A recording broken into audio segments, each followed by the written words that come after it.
꿈에 그리던 전원생활, 마당에서 커피 한 잔의 여유. 이 로망이 매일 아침 눈뜰 때마다 벽에 붙어있는 정체 모를 벌레를 확인하는 것으로 시작된다면 어떠시겠습니까? 은퇴 후 제2의 인생을 꿈꾸며 야심차게 시작한 파이어족의 전원생활이 왜 3년을 채 버티지 못하고 끔찍한 생존 전쟁으로 변해버리는 걸까요? 오늘은 그 불편한 진실을, 그리고 그 속에 숨겨진 진짜 행복의 조건을 이야기해 보려 합니다. 50대 중반, 대기업에서 30년 가까이 헌신하다 명예퇴직한 김영철 씨와 작은 공방을 운영하며 살림을 꾸려온 아내 박수진 씨. 부부는 젊은 시절부터 값싼 커피를 마시며 함께 그려왔던 꿈, 바로 양평의 그림 같은 전원주택으로 이주하며 제2의 인생을 시작했습니다.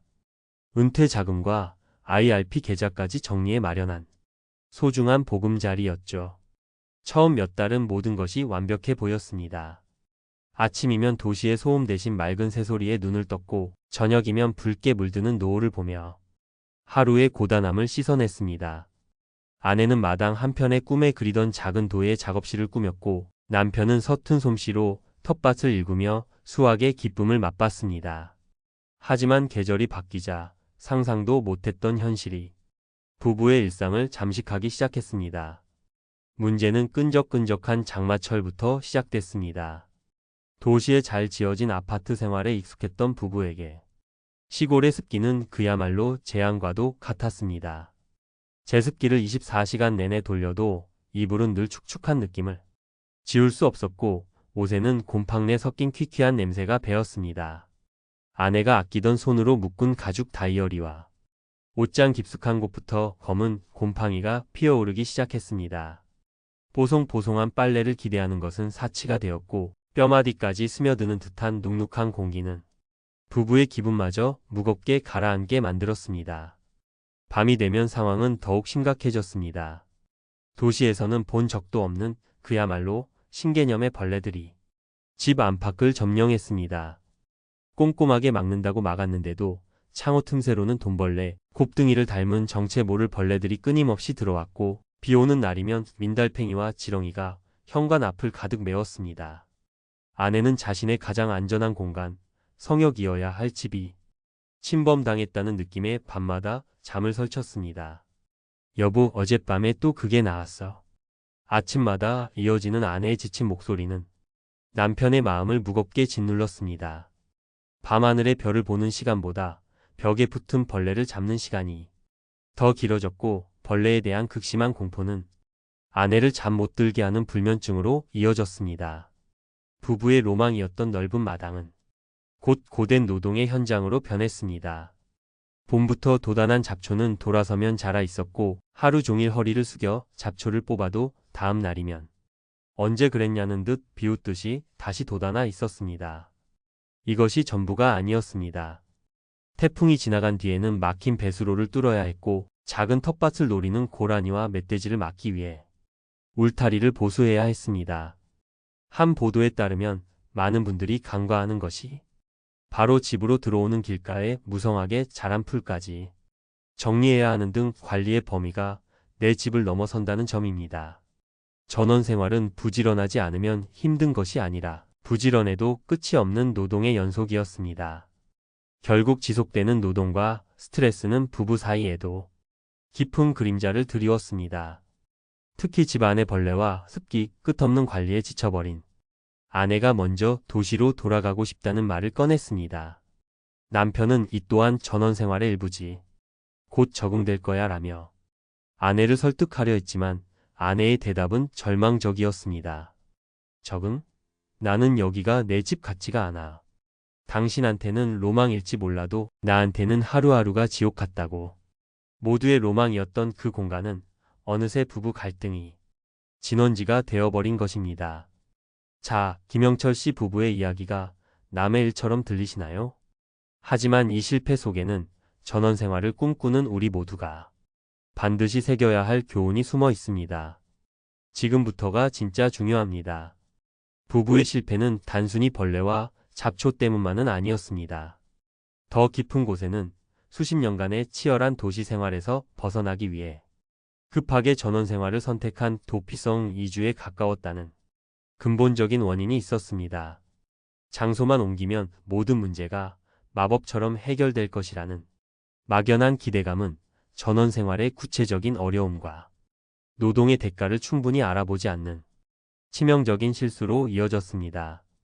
결국 준비 없는 이전은 새로운 환경에서의 더 큰 실패로 귀결될 뿐이라는 것을 보여줍니다. 그렇다면 우리는 무엇을 해야 할까요?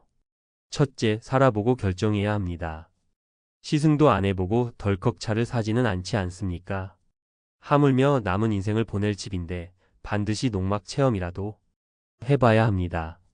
큰 돈을 들여 집을 짓거나 사기 전에 작은 집이나 단기 임대를 통해 최소한 사계절, 특히 벌레와 잡초가 극성인 여름과 혹독한 겨울을 직접 겪어봐야 합니다.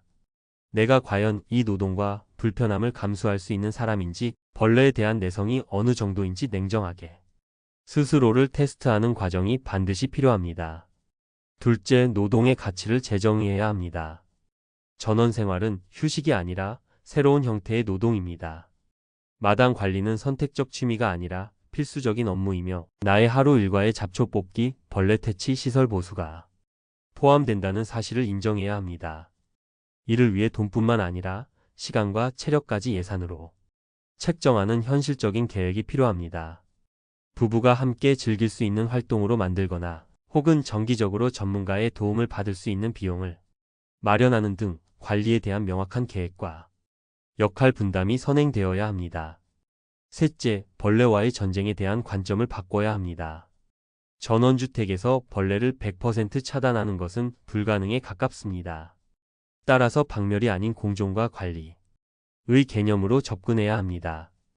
애초에 집을 고를 때부터 기초부터 창호까지 단열과 밀폐가 잘 되어 있는지 확인하고 정기적인 전문 방역 서비스를 받으며 벌레들이 싫어하는 식물을 심는 등 유입을 최소화하고 유입된 벌레를 신속하게 처리하는 자신만의 방제 전략을 세워야 합니다. 벌레라는 변수를 상수이자 관리 대상으로 인정하는 마음가짐이 중요합니다. 여러분이라면 이 끝없는 벌레와의 전쟁 어떻게 대처하실 건가요? 마지막으로 인프라 체크는 낭만이 아닌 생존의 문제입니다. 아름다운 풍경보다 더 중요한 것은 병원, 마트, 교통 등 생활 필수 인프라입니다. 눈 내리는 겨울밤, 갑자기 가족이 아프다고 상상해 보십시오. 구급차가 30분 넘게 걸리는 곳이라면 그 풍경이 과연 아름답게만 보일까요? 나이가 들수록 병원 방문 횟수는 늘어날 수밖에 없으며 응급 상황 시 대형 병원까지의 거리는 생명과 직결될 수 있습니다. 매일 장을 보고 필요한 물건을 구하는데 몇 시간을 허비해야 한다면 그 또한 엄청난 스트레스입니다. 최근에는 배달 서비스 가능 여부까지 꼼꼼히 확인하는 것이 필수라고 전문가들은 조언합니다. 전원 생활의 꿈은 결코 나쁜 것이 아닙니다. 하지만 그 아름다운 환상만 좇다가는 평생 모은 소중한 자산과 사랑하는 사람과의 관계까지 잃을 수 있습니다. 벌레와 잡초, 그리고 끝없는 노동은 전원 생활의 불편한 진실이자 우리가 그 꿈을 위해 치러야 할 현실적인 대가입니다. 이 현실을 똑바로 직시하고 철저히 준비하고 그럼에도 불구하고 그 삶을 사랑할 수 있을 때 비로소 우리의 로망은 뜬구름이 아닌 단단한 행복으로 우리네 마당에 뿌리 내릴 수 있을 것입니다. 진정한 낭만은 완벽한 그림 속이 아니라 함께 땀 흘려 가꾼 현실의 토양 위에서 피어나는 법입니다. 오늘 이야기가 여러분의 꿈의 작은 등대가 되었기를 바랍니다. 내용에 공감하셨다면 구독과 좋아요로 응원해 주시고 비슷한 고민을 하고 계신 분들이 있다면 댓글로 여러분의 소중한 생각과 경험을 나누어 주십시오. 여러분의 이야기가 또 다른 누군가에게는 큰 힘과 지혜가 될 수 있습니다.